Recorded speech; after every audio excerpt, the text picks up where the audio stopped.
السلام علیکم ورحمۃ اللہ وبرکاتہ۔ وعلیکم السلام ورحمۃ اللہ وبرکاتہ۔ جیسے مہتاب بھائی جبار کے معنی آتے ہیں ظلم کرنے والا، تو ایسے اللہ تبارک و تعالیٰ کے ناموں میں سے ایک نام ہے الجبار۔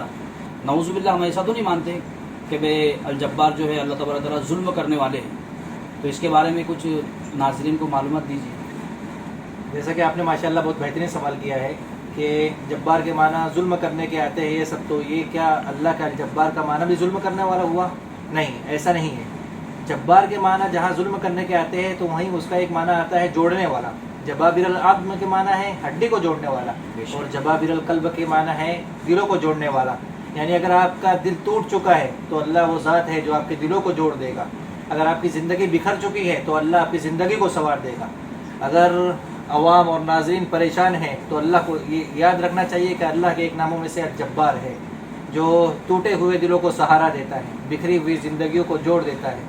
تو جاننا چاہیے انسانوں کو کہ ہم اکیلے نہیں ہیں، اللہ ہمارے ساتھ ہے، اور ہر وقت اللہ کی طرف رجوع اللہ ہمیں کرنا چاہیے۔